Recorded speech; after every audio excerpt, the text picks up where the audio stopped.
Hare Krishna. Thank you, Shango and Prabhu. We have very beautiful memories here at Crawley. Thank you. Thank you, everyone.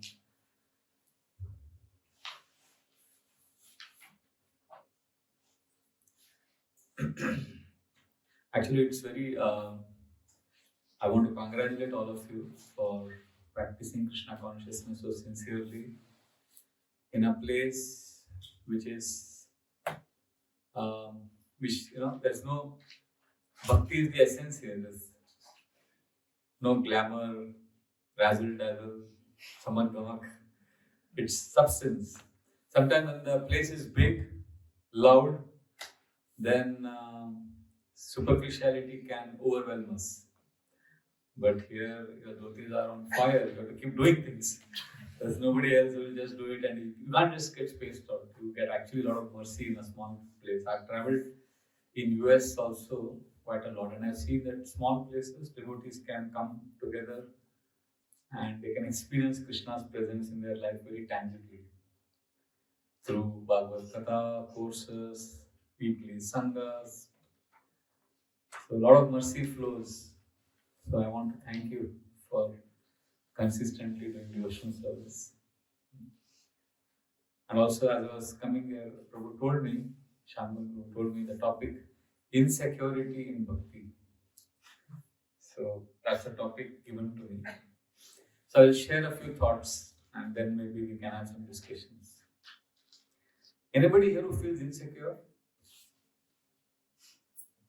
Oh, thank you for being so honest. Yes. The Mahabharata explains, Ahara nidra bhayamaitunam cha samanameta pashubhi naranam. The four things common to humans and animals. One of them is, of course, four are eating, sleeping, sex life, and defending. Defending is bhaya, the fear principle, which is insecurity. Always fearful about what will happen. This is common, is all pervading.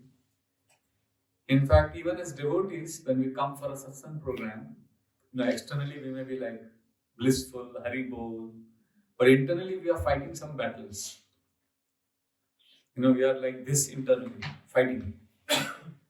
In all social interactions, our guards are on, we are like the struggle zone. We're in the struggle zone. We're alert, trying to defend ourselves. Our sympathetic nervous system is activated. Fight, flight, fright mode. We are breathing shallow, fast, thinking of some enemy lurking somewhere, about to pounce on us.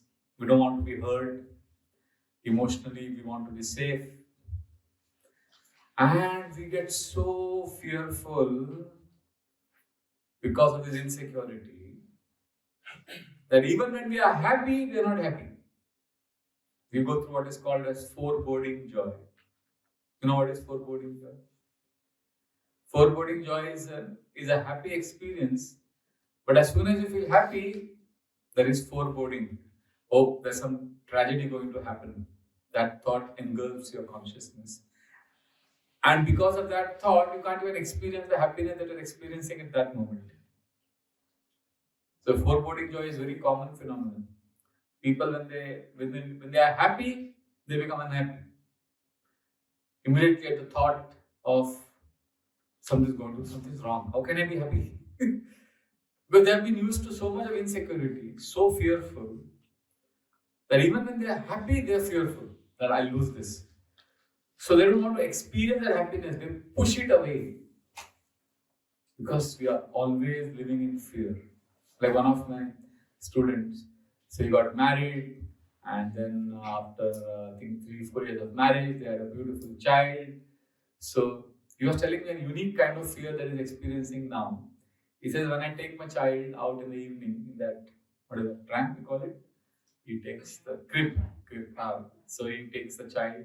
He says, I am so happy, he says, when I see my child, the baby is just trying to figure out the world. It's an adventure for the father also, for the parents. It's like amazing experience of parenthood. the joy. He said, I've never felt something like this.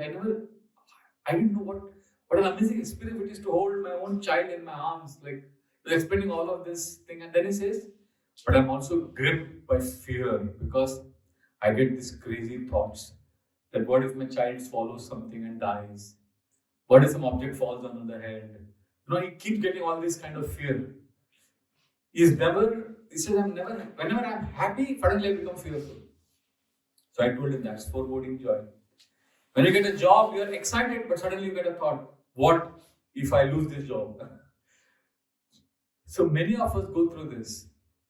We get some happy experience and immediately we are grappling with some fear and insecurity because we're so used to it. And we prefer to have foreboding joy because we think, and also as devotees, we keep hearing that material world is full of suffering, unhappiness.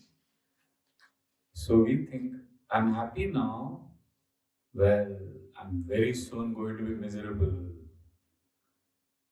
So let me not enjoy this happiness. Let me push it away. So that if I'm not happy, I'll not be miserable either.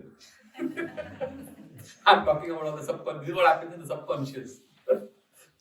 So that's how I've seen devotees. They just don't want to be vulnerable. They just don't want to accept that I'm happy now. I'm celebrating. And yes, part of life is to be miserable also. Later it will come. What is due will come. But we live in so much fear. So this is a phenomenon which is common. So insecurity is a reality, and even devotees are not free from it. Just because we have tilak on and saffron and beadbag doesn't mean we have no fear and insecurity. So what do we do with this? What do we do with this sadness, melancholy that grips us? Because of our attachments. We all have our attachments. Even sannyasis can have their attachments. Like to be very honest, I can confess here, I'm attached to my youngest brother who is going through a lot of difficulty. And I'm trying my best to help him, and I see that it affects. Your family affects you. Although I may have left family for 25 years, but somewhere I want my mom to be happy, my brother to be happy. So attachments are real, and wherever there is attachment, there will be suffering, insecurity. This is a part of life. So what do we do? How do we grapple with this insecurity? And as devotees also, we have insecurity. So now comes the solution part. And the most important solution is, of course, chanting, hearing, association, all of that. But there is something internal we need to do to deal with insecurity, and that is accept it as part of life. We need to learn to accept ambivalence, simultaneous existence of two emotions. Devotees are happy in Krishna consciousness, and we are also simultaneously miserable at times. We think binary, 0, 1. Either I'm happy or I'm sad. We are unable to fathom, or we are unable to accept that we could have both emotions. But life gives us both emotions at the same time. And the classic example is Srimad Bhagavatam, 3rd canto. So Vidura has been banished from his kingdom. Duryodhana and Dhritarashtra is a mute spectator, and Duryodhana banishes Vidura from the kingdom. And Vidura has selflessly served for over 100 years. He's been a very sincere servant of the kingdom. The reward he gets for selfless services, he's accused of treason and is accused of disloyalty to the throne, and he's insulted with very harsh words. Like the words used for him are like, you are son of a kept mistress, you are a low class, uncouth, like that. And somebody very young, his nephew is insulting him in the assembly and tells him that get out of this kingdom. So he goes through both emotions. We generally want to be happy, and we think if I'm not happy, I'm sad. But Vidura was experiencing both emotions. Saitamatyul banakarna pane bratu puromar masutaditopi Swayam Dhanurdhari Nidhaya Maya Gatavyato Yad Uru Manayana. The Bhagavatam explains that what happened to Vidura. Duryodhana insulted him, it was like shooting arrows in his ears. The arrows that pierce the body is not as painful as the arrow that pierces the ears. Saitam Atyul Bana Karna Banir. Karna Banir means the arrow shot in the ear. Harsh words. And what happened? Bratu Puromar Masutaditopi. Intense pain in the heart. And he was told to keep his bow. Swayam Dhanurdhari Nithaya Maya. He had to relinquish his bow and arrow. For a warrior, that's ultimate insult. It's like the biggest attachment for a Kshatriya is his bow and arrow. Many of us are like, I remember the first time I read that verse, I was thinking, what's the big deal? Because he is feeling extremely hurt because he has to relinquish his bow and arrow. We don't find that great, right? Because we are in 21st century. We think, well, but for Vidura it was a big, for us I think, if somebody says, give up your smartphone. Oh no, my soul resides on the smartphone. I can't give this up. So during those days, it was not the smartphone, it was the bow and arrow. So he had to give it up. It was very painful for him. It's like you served for so many years and now you are told to give up your bow and arrow. So he was extremely sad, but look at the paradox. Look at the simultaneous existence of another emotion. Marmasu taditopi, excruciating pain in the heart because of the humiliation. Swayam Dhanurdhari Nidhaya Mayam Gatavyatoya Guru Manayana. Simultaneously become very happy, thinking that wow, Krishna has orchestrated this so that I can go to the holy places and hear Krishna Katha. This is a great chance for me to take part in a pilgrimage. And then you would remember his brother and feel sad what he did with him. And you would also feel happy at the prospect of doing more Krishna consciousness.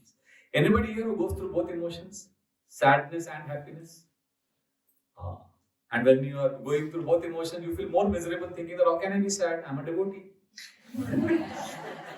So non-devotees don't suffer as much as devotees because non-devotees also go through sadness, devotees also go through sadness. But devotees go through guilt for being sad. So that they are double misery, double whammy. I sometimes feel non-devotees are better off because they are just sad. We are sad and guilty for being sad. So it's alright, it's okay. Even Vidura was going through that. And Vidura is one of the 12 Mahajanas, one of the best devotees of Krishna. That's what material life is. Life is very harsh, very painful. So therefore, we will go through pain, sadness, because of our attachments. So let us have the courage to accept it. Yes, I'm going through pain. And that's why we have this satsang, we have this association, because this is anesthesia, because Krishna is doing surgery. The surgery is painful. Material energy, Krishna uses it to do our surgery. So that we get purified of all our lower natures and we can develop love for Krishna.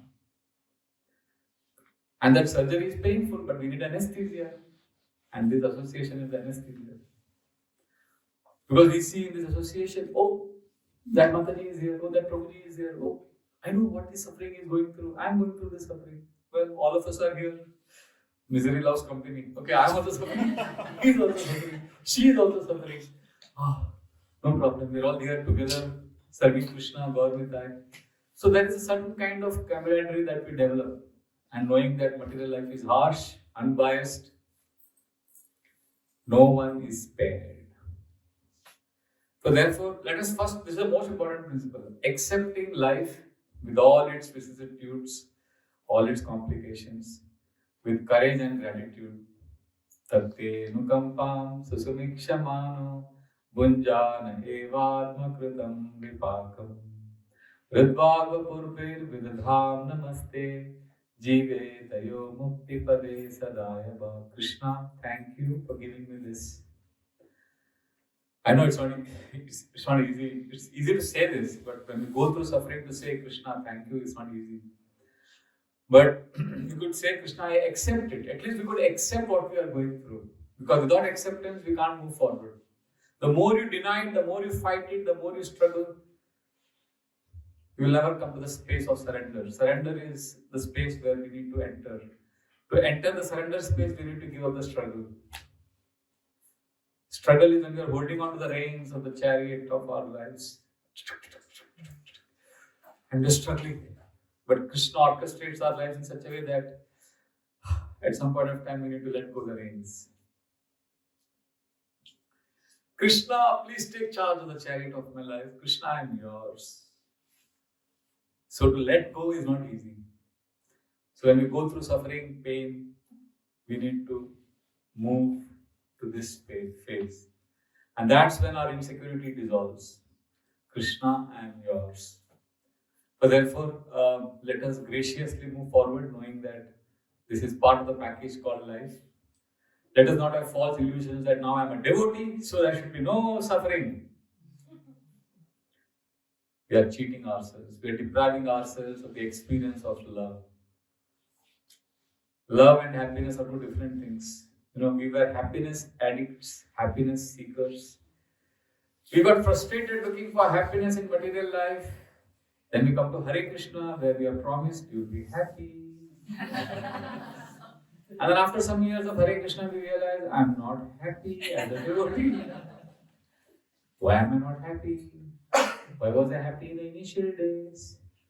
In the initial days, I was happy because Krishna wanted to draw me in. He pulled me in, he gave me happiness. But then Krishna realized this rascal is only attached to his happiness. He doesn't want to experience love. So let me remove that happiness from his life. So that he now chooses me.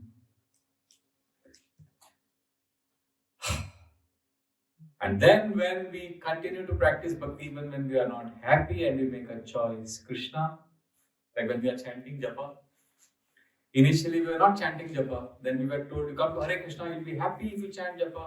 So we chant Japa, initially we get some kick, stimulation, but in the long run we realize this doesn't give stimulation. If you want to be stimulated and you have two things in front of you, the smartphone and the beat bag, which one do you think will give you a dopamine kick? Which of the two? Be honest. Smartphone, right? If you want stimulation, pick up smartphone. But if you want satisfaction, there's a difference between satisfaction and stimulation. There's a difference between a painkiller and a medicine. This is like a painkiller. This gives you instant relief. But deep satisfaction doesn't come. So Krishna promises deep contentment, deep satisfaction of belongingness, of love. And for that, we need to learn to embrace pain, sadness, insecurity, fear. We need to accept it. Unfortunately, from childhood, we've been trained to run away from pain. Isn't it? From childhood, we've been brainwashed. Reduce misery, seek happiness. But you don't evolve if you're only running away from misery. If you want to experience Krishna's love, face that misery and say, yes, misery, come, I'm embracing you, I'm ready. How many of you follow? I'll translate this in English later. But in Hindi, there is a very famous saying. जहर मरने के लिए थोड़ा सा, पर जिंदा रहने के लिए बहुत पीना पड़ता है. Poison, you just need a little to die. But to stay alive, you need to drink a lot of poison. That's the English translation. So the poison is pain, disappointments. Only then we will get love. So we were happiness addicts. And then we came to Hare Krishna. And we were in the illusion that we were looking for spiritual happiness. Sorry to disappoint you, we never looked for spiritual happiness. We were only looking for our happiness. Initially we thought material things would give me happiness. Now we think chanting Hare Krishna would give me happiness. But ultimately it's all about my happiness. And my happiness is not Bhakti Yoga. Bhakti Yoga is Krishna's happiness. When I'm thinking, how can I make Krishna happy? Then I am experiencing love. then I am practicing Bhakti Yoga.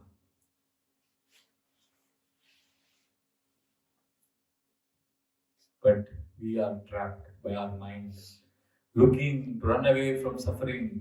That's why we never experience deep happiness. So let us change the game today. Next time when you are chanting and you find chanting boring, anybody has ever found chanting boring? I was about to say, if you didn't raise your hand, I was about to say, close your eyes and raise your hand. So you are a very honest crowd. You're like, yes, Prabhuji, I find chanting. So try this. See, when we find chanting boring, I know what devotees do.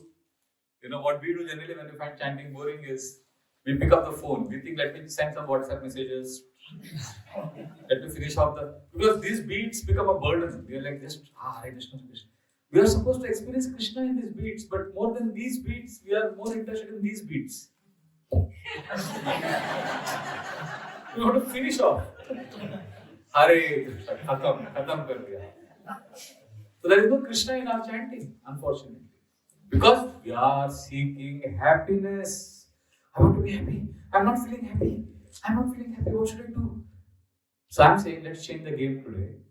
Next time when you're chanting and you're feeling chanting is boring, and you're like desperate itch to pick up your smartphone or call someone, just pause and say, Krishna, I'm finding chanting boring right now. Krishna, I don't want to chant. My mind is protesting. But Krishna, I want to prove to you now that I love you and I'm sincere. Even though I don't feel happiness, but I will choose being with you over my feeling. Try to choose being with Krishna over feeling Krishna. Krishna, chanting is boring, but I still chant because I want to make you happy. Hare Krishna, Hare Krishna, Krishna Krishna, Hare Hare, Ram Hare Ram. That choice we make of wanting to make Krishna happy, that choice is more powerful than a million Kirtan Melas you attend. Because those Kirtan Melas are for whose happiness? So we are practicing, ladies and gentlemen, we are not practicing real bhakti, we are practicing emotional bhakti. Emotional bhakti is all about feeling good. Oh, the dressing of the deity is so beautiful. Oh, I'm feeling so nice in the association. Have you felt this Hare Krishna movement? Oh, the festival, the dresses are so gorgeous. Wow, the prasadam was so nice. The devotees are so good. There's such nice friendships here. It's so beautiful. I'm so happy. This is emotional bhakti. But existential bhakti is when I'm not happy today, but I'm still doing the same thing. I'm chanting, I'm serving devotees because I know Krishna is happy. I want to be with Krishna. And when I make that conscious choice, then what I experience is higher than the happiness that I've experienced every day till now. And you say, but what exactly is it? We can't explain it in words. It is ineffable by definition because if we can explain it, then it's within the purview of my mind, intelligence, and ego. How can something spiritual be explained in material words? It is a sense of belongingness, it's a sense of love, it's a sense of shelter, it's like coming back home to Krishna. And that's when you realize, wow, what I thought was bhakti till today was not bhakti. It was simply a consolation prize. The real thing is this. When I experience a sense of belongingness with Krishna. We have got only consolation prizes. You know, somebody does well, we give him a consolation prize. We didn't get the real thing. The real thing is love.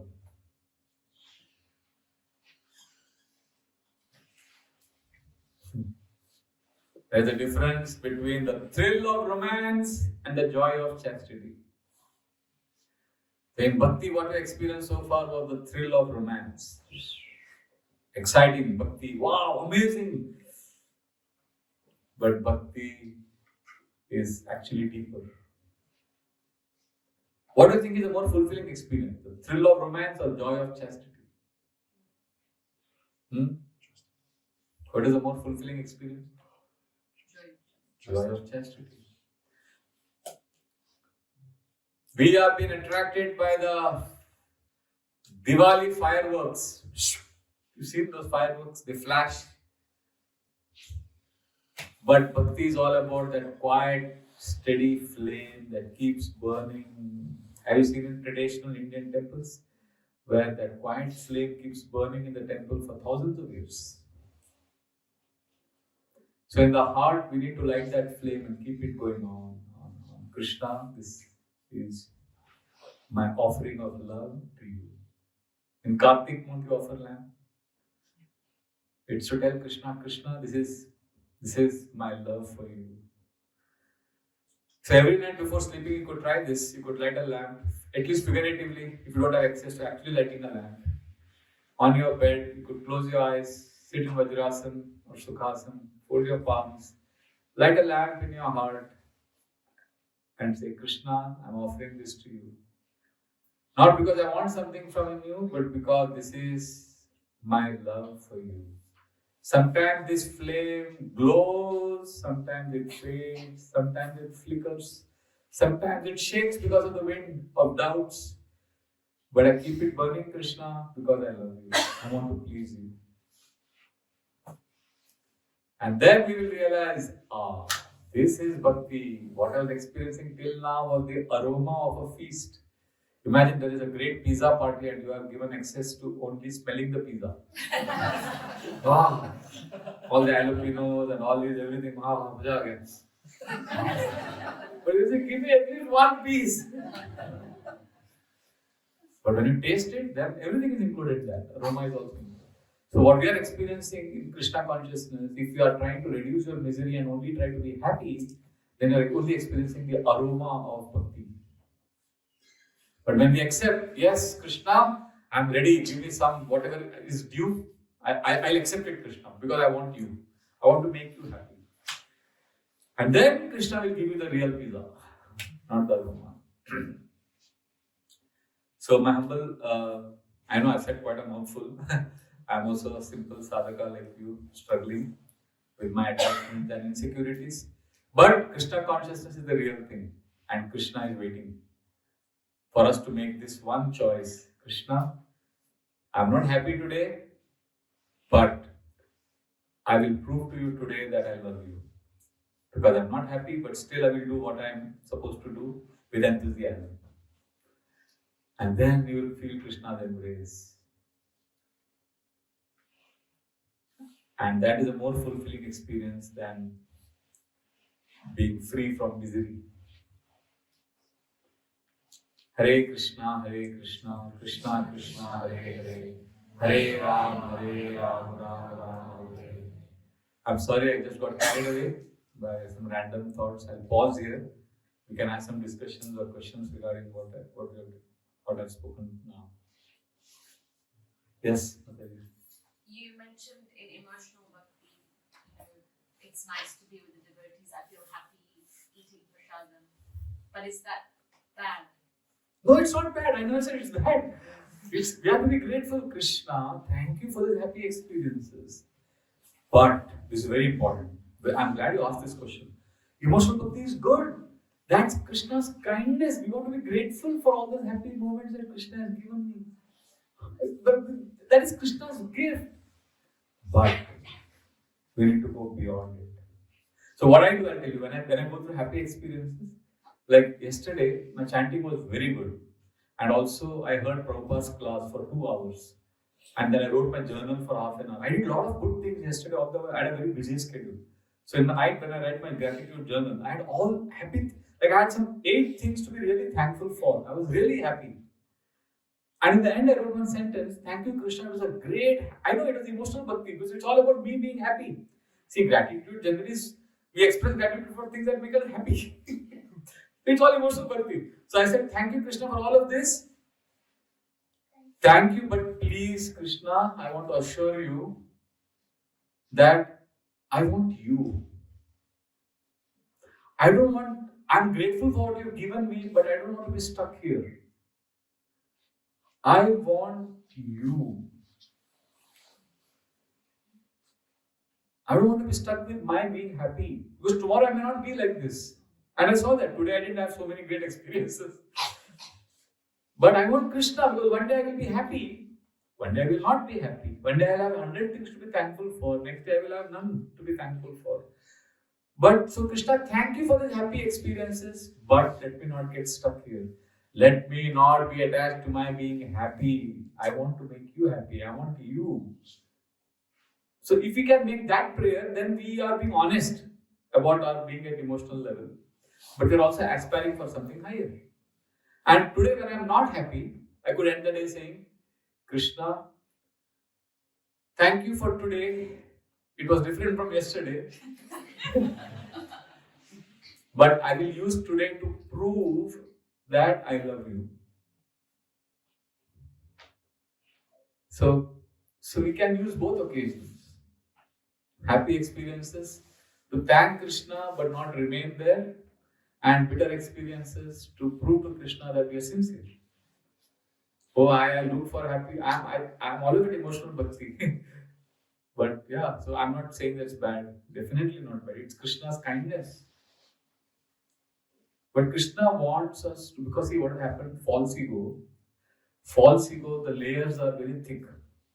So when we are emotionally happy in bhakti, we could also be thinking, I'm a great devotee, I'm doing nice bhakti, I'm chanting well, I'm a leader. A lot of identities we have. So Krishna wants to peel off those layers with the false ego. So that's why Krishna hollows us out. He removes all the happiness and the experiences we are going through. Because he wants us to be able to tell Krishna, Krishna wants us to be naked. Krishna, this is who I am. Krishna, I love you. I'm sorry. I'm not happy, but I want you, Krishna. So Krishna wants us to be on our knees and beg. So therefore, emotional bhakti is not sustainable. We are grateful, but we are not stuck there. Is that okay? Yes. Krishna Prabhu, how do we get the courage to accept what's due for us and to embrace the pain? How do we get the courage to embrace the pain? Actually, we have no choice. First of all, we have no choice. We may take painkillers. We may busy ourselves with YouTube reels and things like that, Netflix and all of that. But somewhere it will not be happy. So we have to make this choice at some point of time. And how do we do it is later. First, we need to know that I have no choice. That acceptance and that preparedness will give us the skill sets also. Like one boy was addicted to Netflix. So he went to his mentor, who was a brahmachari. The brahmachari said, you start watching devotional dramas. So in ISKCON YouTube, there are some channels where we have, in Chowpatty we have drama, we perform annually 5-6 dramas every year. For this devotee suggested to him that you watch all these devotional dramas and your need for entertainment will be fulfilled. So he saw all those dramas. Now he was completely disappointed because he was used to thrill that the Netflix gave. So you can't compare what the visual media can give you through the razzle-dazzle, the lights and all the advanced technology, filmmaking, through simple devotees' dramas. So the devotee kept telling him, no, this is real happiness. This is real happiness. You will be happy, you watch dramas. Krishna is your desires. And this guy was addicted to Netflix and some Prime. He's told me a few things, Disney, something like that. So he said many channels he was watching every day in the night. So then he told me, so now he couldn't go back to the mentor and tell him that this is disappointing. He doesn't give me the same thing. So he came to me. He said, probably what to do. So still I'm addicted to YouTube and all of that. And there is no happiness in Krishna consciousness. I'm not finding that happiness which I was promised through devotional dramas. So I said, no, there is no happiness. What you're looking for, you won't get in Krishna consciousness. You'll get something deeper. So for that, you need to reduce. You need to accept that there will be some pain. You can't, if you're expecting happiness, then you'll keep looking for thrill and stimulation in Krishna consciousness. If you want something deeper, then you have to be ready to pay the price. You have to be ready to embrace this pain. So there are no shortcuts. We advertise initially, we make everyone happy, come, dance in kirtan, that's all great, and that will give us happiness also. But at some point of time, Krishna wants to see we will choose him. Sooner or later, he'll put us in that situation. Now, regarding your second part, the main part of the question, how do I learn? So start with small things. Start practicing some austerities in Krishna consciousness, like maybe Ekadashi, fasting, or chanting extra rounds. Let's say you are chanting, how many rounds do you chant every day? 4. 4. So if you say, I'm going to start chanting 8 rounds from tomorrow. So that 8 rounds, so 4 extra would be pain. Can you embrace that pain? Can you choose Krishna? So these are small ways we prepare ourselves for the bigger tests that will come. Otherwise, we'll keep looking for shortcuts.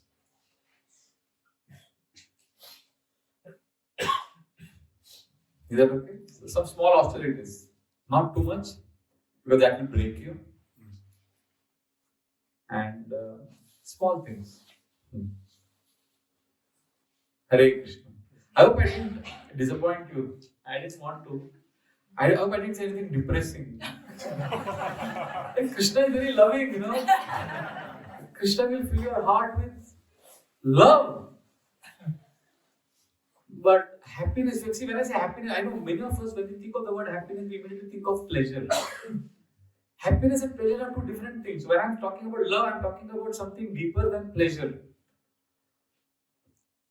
It's coming home. It's being at home with Krishna. So therefore, it's beautiful, but we need to accept the pains of this material world, like Vidura accepted. That's my point. Don't beat yourself if you're sad. Don't think, I should not be sad. I should always be happy. Devotees think there is something wrong with them if they're unhappy. That is my biggest complaint. Devotees are apologetic for being unhappy. There is some diseased condition. If a devotee says, I'm unhappy, we think there is something wrong with him or her. Well, I remember once I was unhappy because of some issue at home. Somebody told me, Prabhu, we are planning to have this particular meeting today. Can you come? Because we are supposed to decide about the upcoming festival. So I said, Prabhu, today I'm very unhappy because of this issue at home. I'm not in a good space. Can we meet day after tomorrow? Because that's a scheduled day anyway. So he said, okay, but Prabhu, you are unhappy? What happened? I said, I'm very sad. Oh, you're sad. How can you be sad? You're a senior devotee, you're a preacher. I said, I'm sad today, but I'll be alright tomorrow. It's okay. Because that's how life is, right? You can't be always happy. I said, I'm not happy, but I'm alright. But we have this diseased condition that if I'm not happy, then something is wrong. No, I'm not happy, but I'm alright. Happiness is like, it's like a weather, seasons change. Like, sometimes, in India, in England, it's all seasons are every time. That's crazy, I don't know. But in general, normal other countries, there is rainy season, summer season, winter season, like that. So seasons change, right? So emotional states also change. Sometimes you are happy, sometimes you are anxious. You go through different. So our ability to become aware and accept it will make us sober. Otherwise, we become happiness. Bhagavatam says, if you want to be miserable, keep asking, am I happy today? The more you keep asking, am I happy, the more miserable you become. So don't seek happiness, seek something higher than happiness.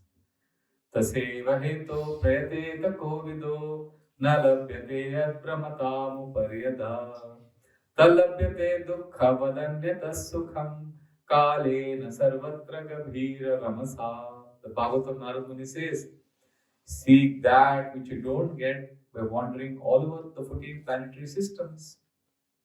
And that's not happiness.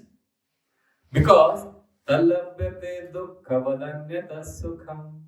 Because sukha you will get, just like misery you get without asking, happiness also you will get without asking.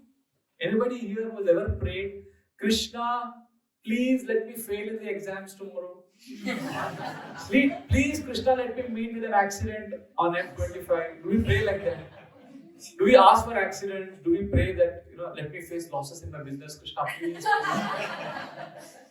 Okay, we don't pray for any of this, but don't these things happen to us? So Narad Muni is giving a rhetorical question. Okay, you don't ask for misery and still you get it. Similarly, if you don't ask for happiness also, you will get it.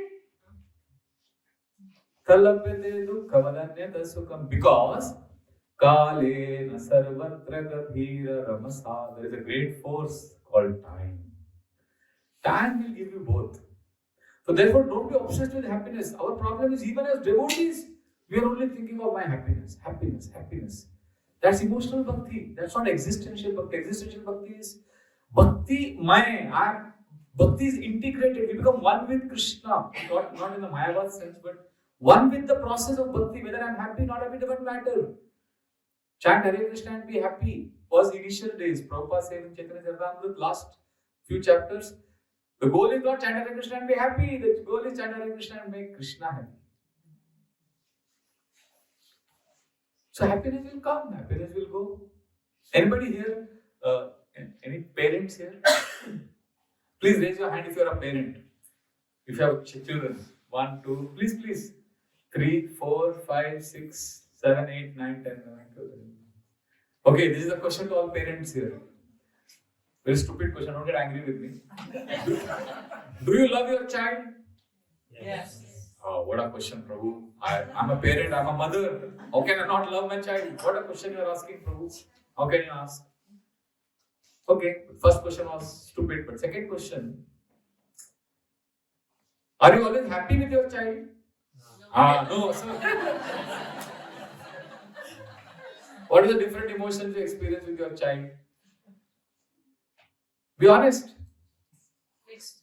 Huh? Mixed. What? I'm asking for name the emotion that you experience with your child. Frustration, thank you. I'm so glad you said that. My mom tells me also, you guys made me so frustrated. So I know, mother loves me, but I give her frustration. Frustration, what else? Anger. What else? Disappointment. Frustration, anger, disappointment, sadness, annoying. I'm surprised. Pressure. And I'm sure all of you also feel happy sometimes. Don't you feel happy sometimes? But then I asked you to name emotions that you experience with regard to your child. All of you said frustration, anger. Nobody said happiness first.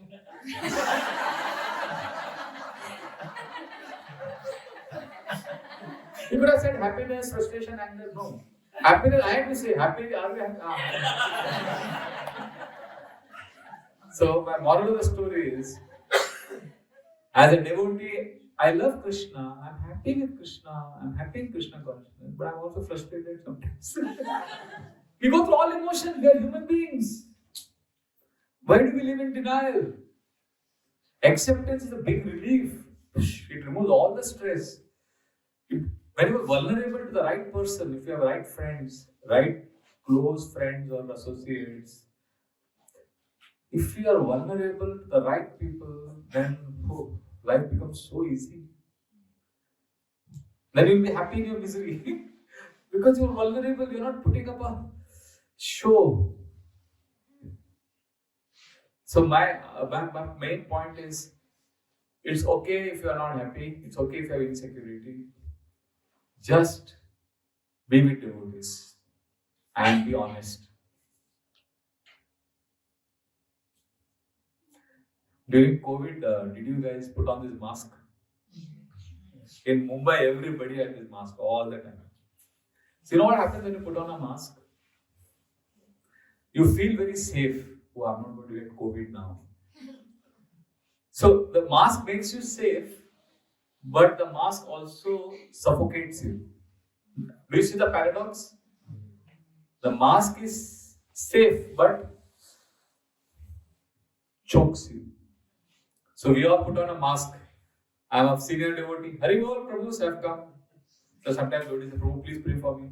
Everybody comes and says, Prabhu, pray for me. Yes, I will pray for everyone.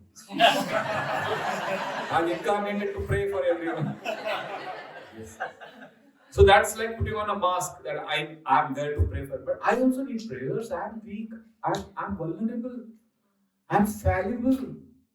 Please, Prabhu, pray for me. I'm going through this anxiety. So when we remove the mask, otherwise you put on a mask of, it makes you safe. I'm safe. I don't open up. Why should why should I reveal my weaknesses to him or her? No, I put on a mask. I'm a good devotee. Hare Krishna, I'm stable, I'm happy. No, just remove the mask. Won't it be amazing when two people meet?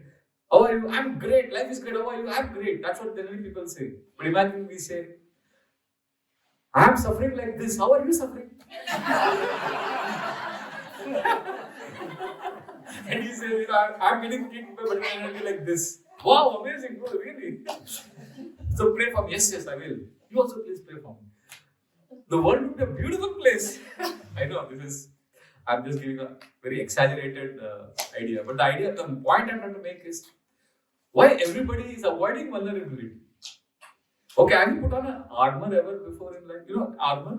Like in India, there is a museum in Mumbai, Prince of Wales Museum, where Chhatrapati Shivaji Maharaj, one of the greatest kings in India, his armor is there on display. And 5 strong men are needed to lift it. So you can imagine Shivaji Maharaj would wear that and then fight a war. I mean, he must be so strong. So when you put on an armor, you know what happens? You suddenly feel strong. You feel like you can fight with anyone. That armor makes you feel like that. That's the energy it carries. Try, anytime you put on an armor, you feel you can fight. But imagine you put on an armor for the whole day. What happens? You feel strong, but you also feel exhausted. And that's what happens when devotees put on armor. I am a Hare Krishna devotee. I am happy. Hari Bol. Chanting is the best process. Hari Bol. We are all happy devotees. We are the saviors of the whole world. Hari Bol. But that's an armor. We are in denial. So we feel strong. We all feel strong, but we also get exhausted. And that's why I know devotees are also addicted to. I know devotees have betrayed their own values. And they're not happy. And they become more miserable than non-devotees. So let us remove the armor, let us remove the mask, and let us accept that I'm not happy sometimes. Sometimes I'm happy. But I have Krishna. And Krishna gives something which cannot be described in words. The closest that I can say about Krishna experiences, a term I coined and I explained it in my book called The Inner Journey. I call this term as home state or heart space. It's when you come home after a tiring day in an ideal utopian world where your home is actually shelter. When you come, what do you feel? Shelter. So that's Krishna. Hare Krishna, I went on some tangent. Please forgive me. I don't know who was asking what question, but sorry, bros. Yes. We have 5 minutes more if anybody has any comments or questions.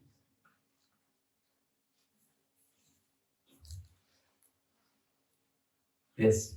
What do you do when you don't have bhakti emotions? Like, eating prasad and everybody's like, this prasad is amazing, and you just think it's alright. And then you look at the duties look amazing, you're like, oh, the same as yesterday, And you're trying to chant your rounds, you're trying to do a bit of deity worship, you're doing it because you know you should, because it makes Krishna happy, but you don't feel anything. It's like mechanical almost. Yeah. How do you change that? Is that because there's an ingredient missing in what you're doing?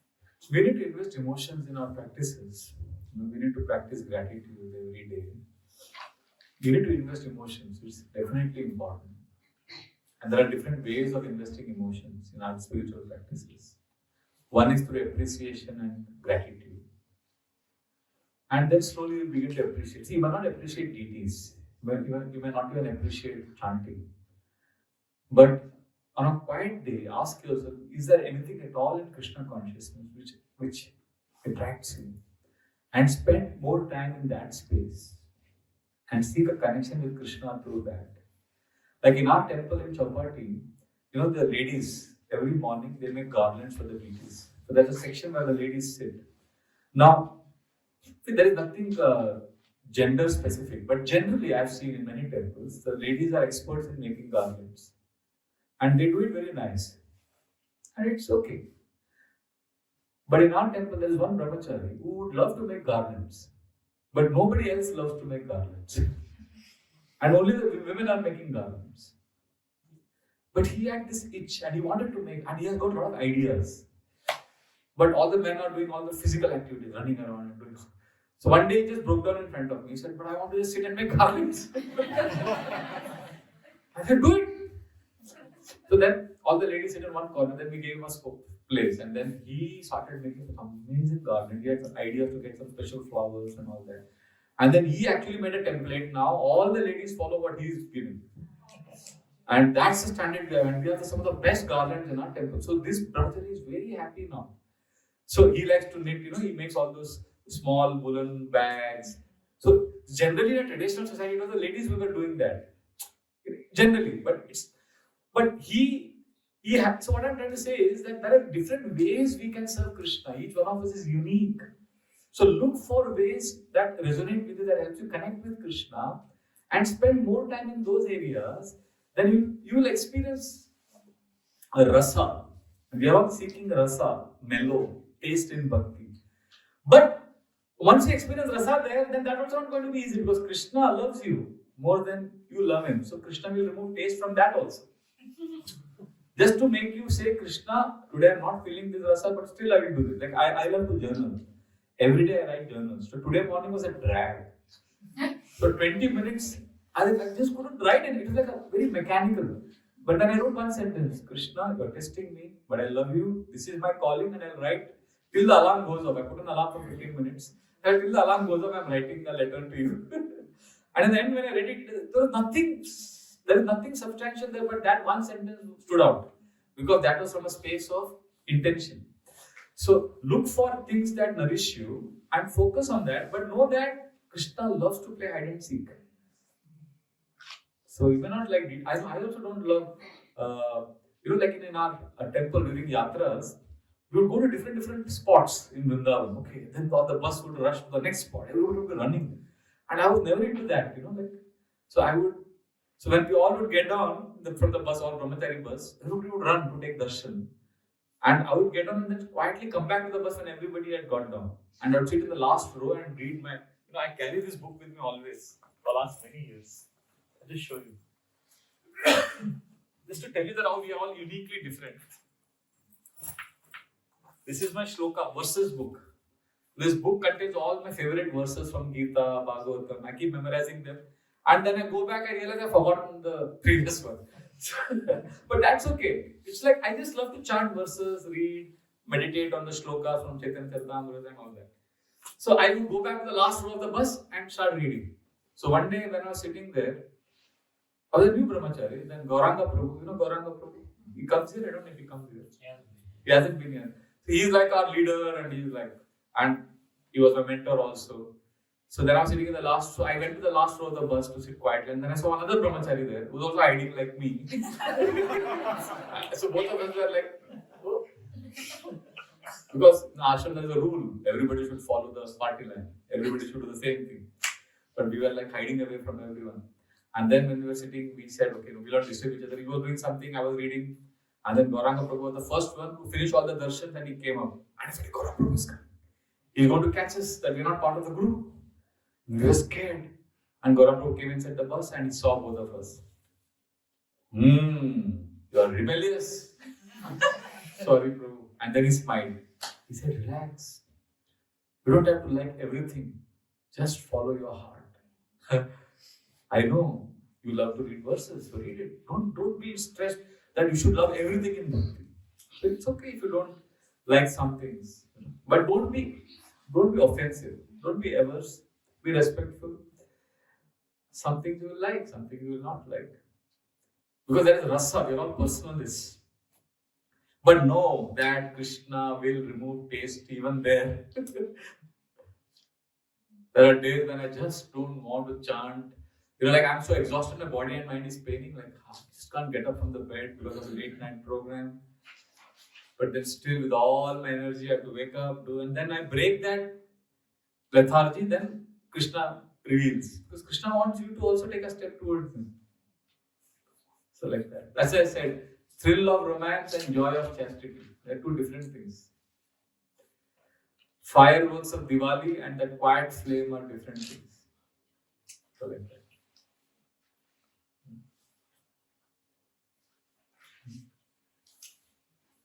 Yes, Manoj. Sometimes does bhakti become a bucket box? It should happen, but unfortunately for many, that's why they suffer more. Tick, tick, tick, we're ticking boxes. That's called ritualistic bhakti. After ritualistic bhakti, we rise to emotional bhakti. Many devotees who are tracked by rituals, they feel dry, sad, they think, how do I get taste in chanting? These are the questions devotees ask because they want to rise to emotional bhakti. But even if you get the highest taste, it can't be sustained because Krishna is the transcendental autocrat. You can't control. Krishna bhakti taste is not achieved, it is received. And we are trying to achieve.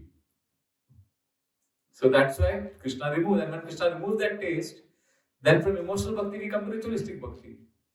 So either we are ticking boxes or we are seeking happiness. We are oscillating between these two. And then we get frustrated, we go to material activities. Therefore, we need to rise from emotional bhakti to existential bhakti. Where, come what may, Krishna, I choose you. Sometimes I like to do the ritualistic side because it's like in the process. Yes, and it also makes you feel you are doing, contributing. Yeah. Yeah. And then ideally I'd like to sit and read the pastimes. Yeah. Do both. Yeah. I find that Yeah. more interesting than to do all the ritualistic things. Yes. Do. Yeah. I see it like this, Mataji. Thank you for saying this. See, in a relationship, like in a relationship, there are two things. There is duty and there is also love. Like for example, there are two people in a relationship. So they love each other so much, so they want to do some things for each other. So they are working, they are managing the house. But when they're doing so much, they also feel sometimes disconnected from each other. Then they drop everything and they spend time with each other.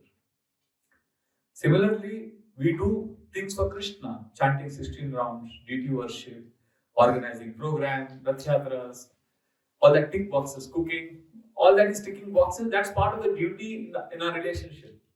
But sometimes doing all those tick boxes, you still feel sometimes disconnected from Krishna, then drop everything, pick up your Bhagavatam or whatever helps you connect with Krishna and spend time with Krishna and feel that connection. But you can't just say, I love you, Krishna, so let me just... See, you just don't be with your lover. You also do something in that relationship. Love is a verb. Love is not simply a feeling. At the same time, if you keep doing and not feeling, you will feel dry. So you need to also spend time and connect with each other. Similarly with Krishna, we need to connect. So I connect with Krishna through verses, through journaling. So you do that. But you can't only do that because in a relationship, we don't only do what I love to do, we also do what I have to do, what I need to do. That's a relationship, right? There has to be some... you also have to please other person. It's not only about you. So that's how it is in Krishna consciousness. So I do the rituals, I do the tick boxes because I want to show Krishna that I'm sincere. But sometimes if you feel dry, then drop everything and connect with Krishna. Does it make sense what I'm speaking today? Yes. Because when we actually make a choice of like chanting when we are not happy, that is more fulfilling. Because when we are feeling good and we are doing bhakti, that's not great. That's nice, but it's actually when we are struggling and we choose Krishna, that's when we make progress. Do you feel sometimes that Krishna is with you or he's teaching you something, or you have that anubhav? Sorry, I didn't get you. Like if you have an experience of like Krishna's presence. Of course, I have, but not always. I do feel Krishna is present, and that's why I'm able to say this with some conviction that Krishna consciousness is the best process, but it doesn't guarantee material happiness all the time.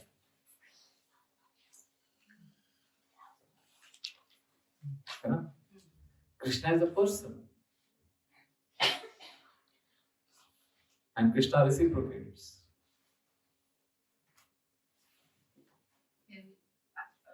Have you ever had an experience, like an actual experience of like... What do you mean by an actual experience? Actually, Like actual experience, as in like, have you experienced that something that is, I don't know, you could call it like a miraculous something in your life. I'll give you a simple example, which you have gone through hundreds of times every day. So I was praying in front of the deities for 10 minutes. Then I go down, and when Mataji in our congregation, Prabhuji, I said, yes. Prabhuji, I just spent time with your mother. She's such a nice woman. I don't know, we spoke for 20 minutes. She's so nice, Prabhuji. Your mother is such a sweet lady.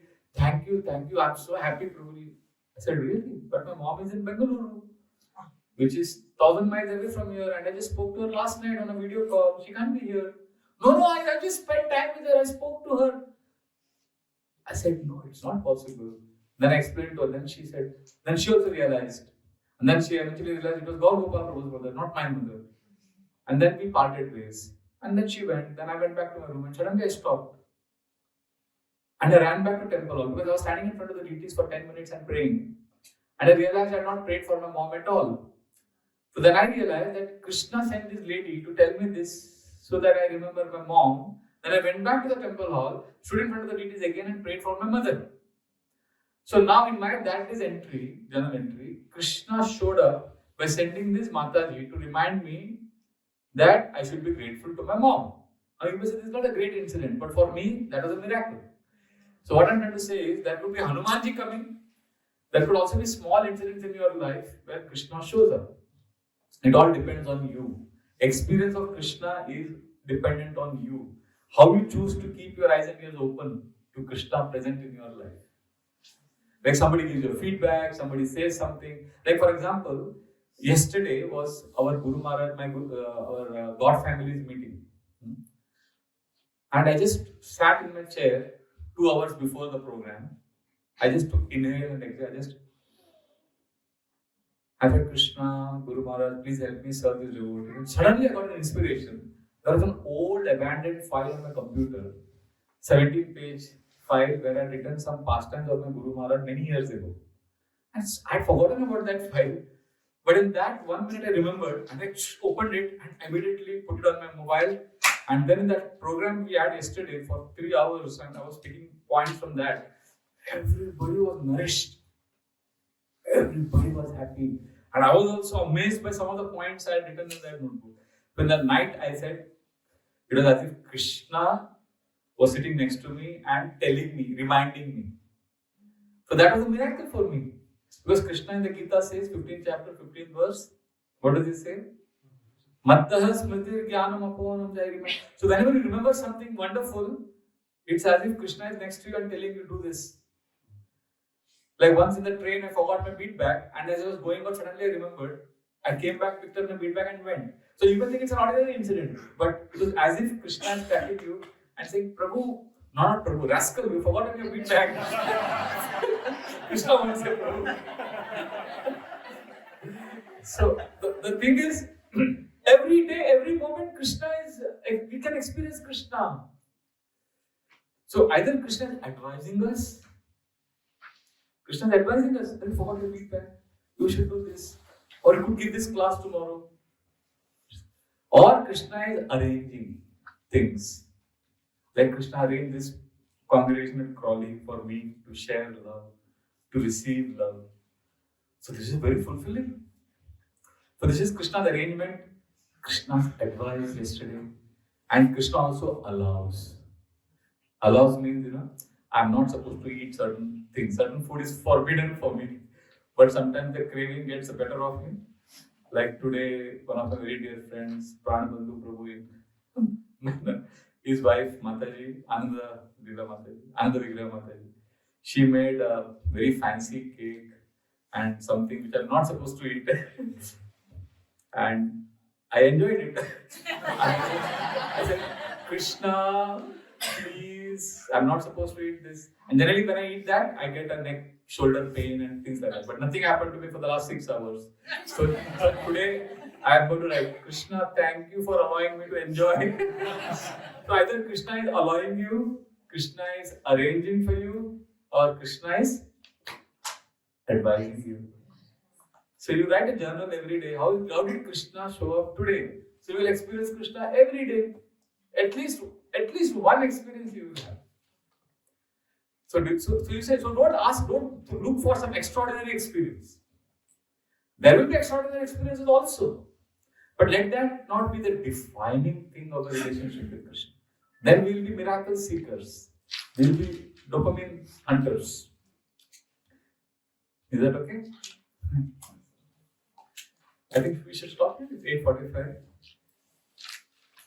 So I'm very, very grateful to all of you, and I look forward to spending more time. I was talking to Keshav Maharaj and also to Shambhavi Prabhu today that next year maybe we could have a 2-evening seminar on Gaur Leela or Krishna Bhagavatam or something like that. Yes, Prabhu. Okay. So I want to once again thank you. Please chant Hare Krishna. Please connect with Krishna. Sometimes you'll be happy, sometimes you won't be happy. But please experience the joy of chastity rather than the thrill of romance in Krishna consciousness. Sri Krishna Chandra Bhagavan ki jai. Bolo Nandanandana Shyam Sundar ki jai. Bolo Mor Mukut Vamsi Wale ki jai. Gaur Nitai ki jai. Crawley Bhakta Vrinda ki jai. Thank you very much, Srila Prabhupada ki jai.